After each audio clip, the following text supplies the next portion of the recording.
All right, guys, I am here with one half of your co-main event. I recognize him. You may not, but we got Brandon the Storm McDougal, a Husky Fat veteran, a fight veteran, and one half of your co-main event in the brand new Husky Fat promotion out of Bricktown. World, let's meet Mr. Brandon McDougal. I may know who he is, but here you have an opportunity to introduce yourself, sir. Hi, everybody. I'm Brandon the Storm McDougal. It's nice to meet everybody. I'm just happy to be here and getting a chance to showcase my skills on Husky Fat once again. Well, Brandon, you already have fought on Husky Fat, and you were quite undersized in that fight. I believe Ibrahim Benjamin that you fought, and that did not go your way. It was a split decision, but you showed a lot of heart in that fight. What do you think is going to be different now that you're fighting this new opponent, the Samurai, especially now with the opportunities that Scott has for both of you guys, the opportunity to go to Japan? What does this mean for you as a guy who's been in the fight game so long, now transitioning into kickboxing, and what do you think is going to help you out the most in this next fight at the end of next week? I think it's going to be finally, getting a good mesh in my training. I've kind of branched out. I'm training at Carson's MMA now, cross-training there. I'm also doing private sessions with one of Tulsa's most probably best prospects to go to the UFC, Ryan Hoover. I would train with him. He's been a really great asset this camp. Honestly, the chance to fight in Japan is like a lifelong dream come true. A lot of guys at the gym call me Unc because I'm one of the oldest dudes in there at 38 years old.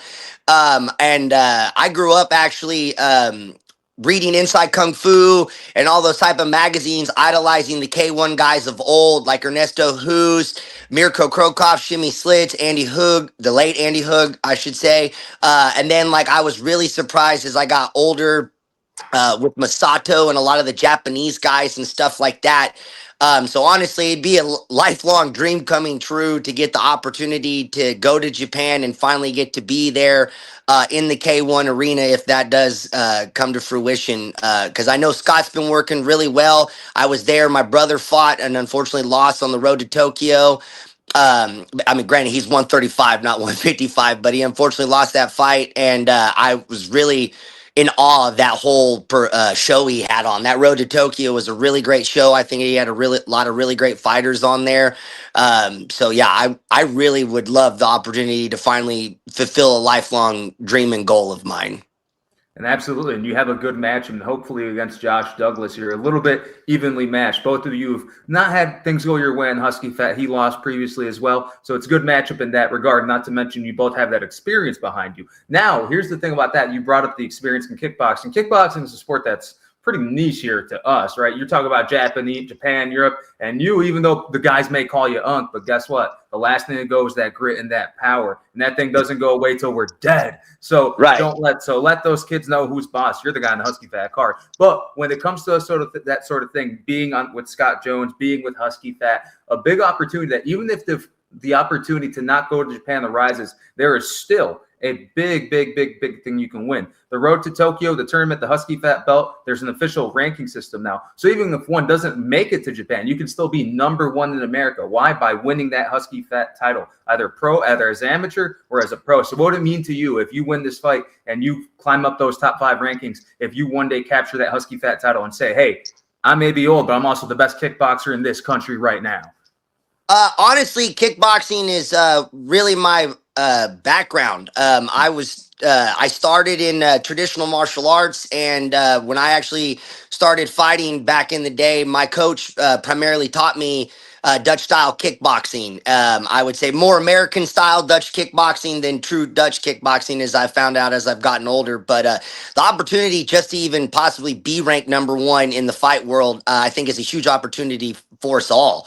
Honestly, that would solidify all of my hard work that I have put in, and it would really mean the world to me. I've come back after an extended layoff with my first Husky Fat fights to really answer a lot of questions for myself, not like vanity or anything like that.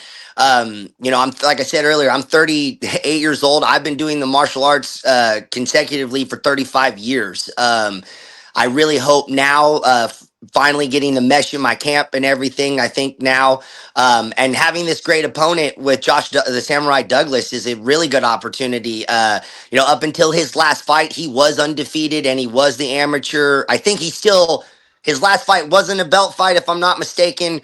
I think it was just a catch weight fight. But I mean, up until I knew he was going pro and I got this fight, I was under the impression he was still the amateur 155 Husky Fat champ. So I know it's a really good opportunity, a great test for myself. I'm really wanting to showcase my skills and abilities that I know I myself know I have, and the rest of my team does.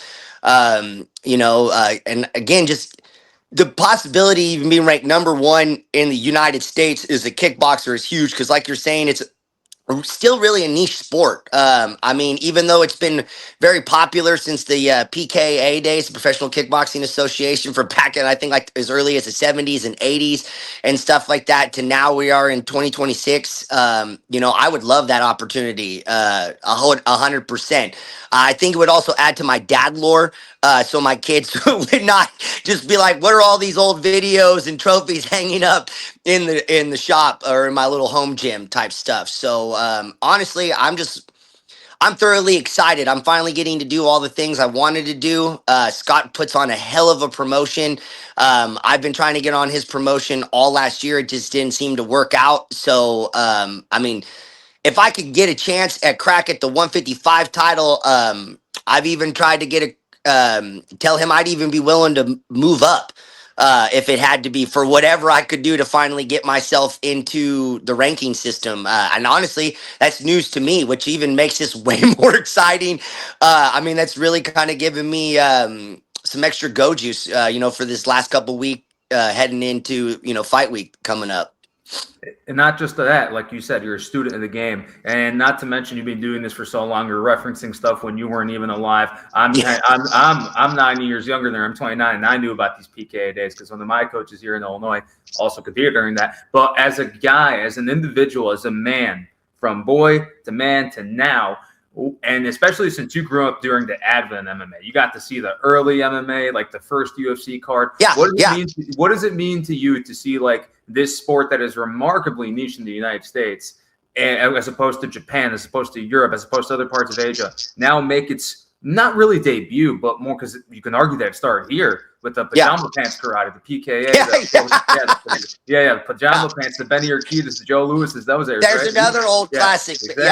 Exactly. We started it in that sense, but then it died because of MMA. But now we're trying to see guys like Scott, the other guys, the Muay Thai guys out there, Ascend. We got a Warriors Cup, and here we are, Husky Fat, that has that real connection to K1. What does it mean to you?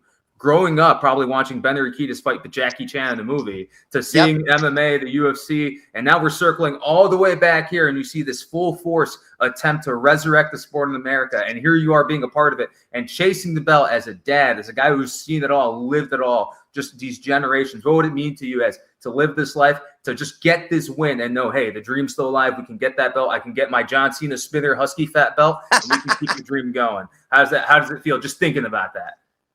Honestly, it gives me goosebumps of excitement, man. I really tried to chase this for a very long time. I took a sabbatical, is the way I like to call it, for almost like 7 to 9 years at the time, because I thought the martial arts world was going to take a change into the tactical sense. And so I got certified in several other martial arts at that time. But the hunger and desire to always compete was there. And right now, getting to do this, I mean, honestly, it's a dream come true.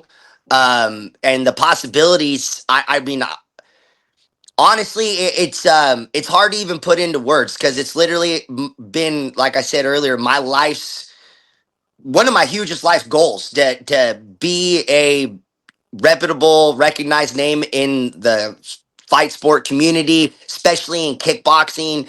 I mean, it would be really a culmination of my whole life's work. I really can't. That's about the best way I could put it.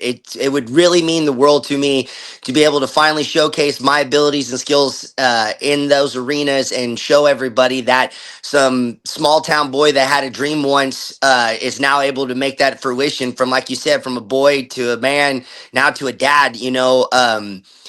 I really want to just prove to my kids that you can have a dream and sometimes, yes, you may work as hard as you possibly can and it may not come true. But as long as you work towards that goal and you strive for that goal and you're willing to make the right sacrifices and the right choices, you can have those opportunities come and present themselves to you. Like right now, I mean, I know I'm old, but I'm definitely not, like you said, I've got that grit in that fight. An old saying I was told growing up was always when two tigers meet, one is wounded and one is killed. And a tiger's also its most fierce when it senses its end. I know I got to compete and work a little bit harder than some of these young pups, but I'm ready to get out there. Like I said, I know that my next fight is going to be a tough one, but I really like tough fights. I mean, honestly, if I could be number one in Husky Fats and in the nation, I don't think I could be. The only two prouder moments were the births of both my children at that point. 110%.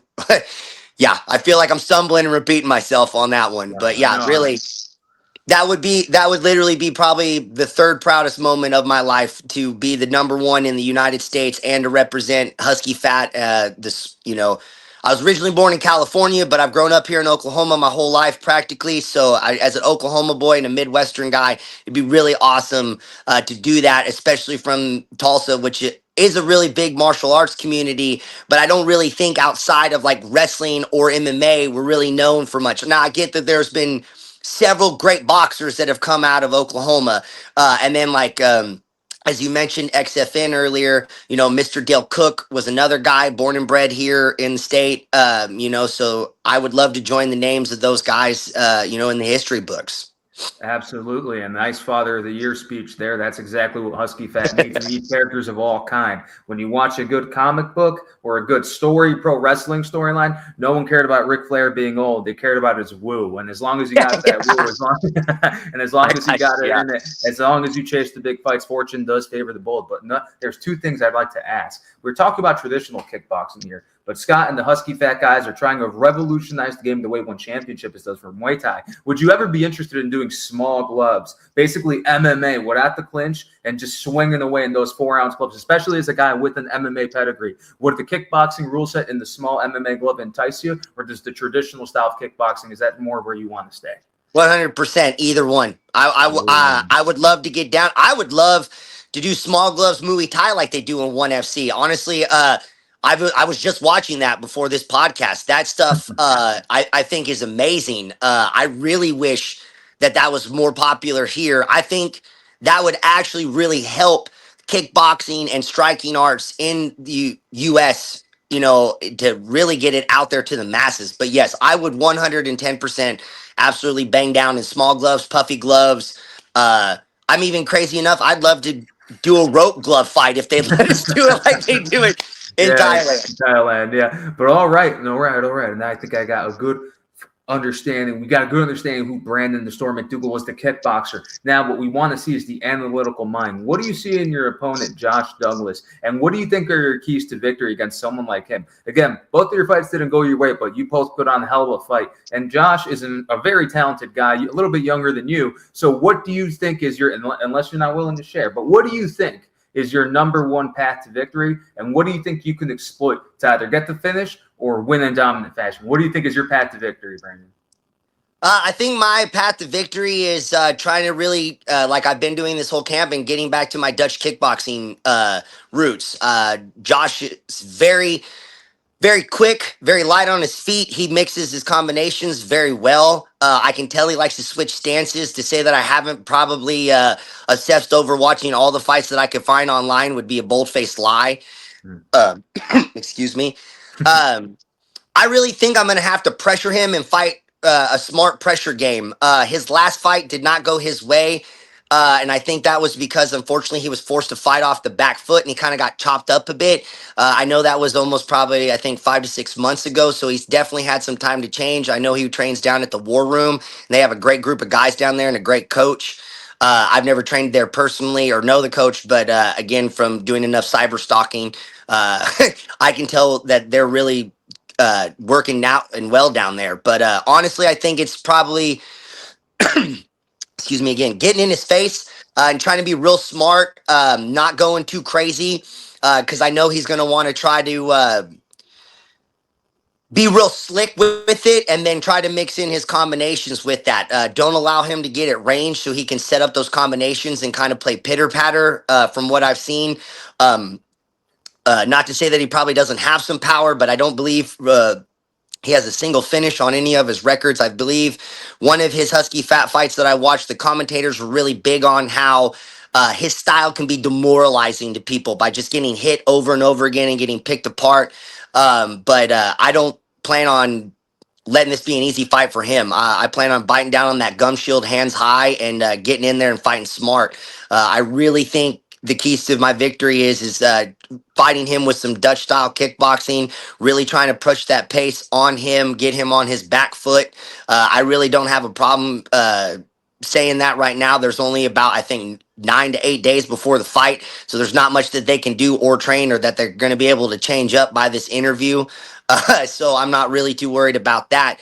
I really think like I said, just bite down on that mouthpiece, fight smart, pressure him, and, exploit with any openings I can. I also know he's done some MMA fights, but I don't know when the last time he has fought in a cage. Luckily, some of my last fights have been in a cage, and from personal experience, I know it's a little bit different if you're used to kind of using the ropes for evasive and good movement. The cage really doesn't provide that opportunity because it's solid and it doesn't allow you to bend and flex. So it's really about the gist of it. All right. Well, other than that, though, with the storied career that we have of Brandon "The Storm" McDougal, an excellent game plan, Father of the Year speech, and a clear goal, and a martial arts journey to remember for the family to come. This is your co-main event for the Dog Pound of Husky Fat Volume 5. Do you have any message for the world? Because, again, this is going to be absolutely free on YouTube. The Husky Fat app is gone now. This is all for free. Brandon, why should the fans come and tune in and watch this resurrection of kickboxing in your co-main event? Why should they tune in for Brandon "The Storm" McDougal? The last thing before we go. You should tune in to see an old man get down with a youngin and not back down. You should, for all the people out there that wish they could have or did it, I'm out there doing it for us all. I came back to get answers for myself, and the only way to get those answers is by going through this fire and this baptism through fire, and that's what I plan on doing. I don't plan on backing down 1 inch in this entire fight, and if he drops me or finishes me, good on him, but that's not where my mindset is. My mindset is getting my hand raised and winning this fight and climbing up through the rankings. You're not going to want to miss this fight. I'm called the Storm because nothing in nature or man-made can contain the fury of a storm, and I'm coming back, and I'm bringing that heat. Absolutely. Saturday, April 18th. Watch Brandon "The Storm" McDougal against Josh "The Black Samurai" Douglas. Pro co-main event. The winner of this will likely move on to eventually compete for the world title in Husky Fat or get the opportunity to compete at the Grand Prix tournament that has that wonderful cash prize that we saw Mason Strotman win last year. Do not miss this fight. Thank you so much for your time. Brandon "The Storm" McDougal. Thank you, everybody.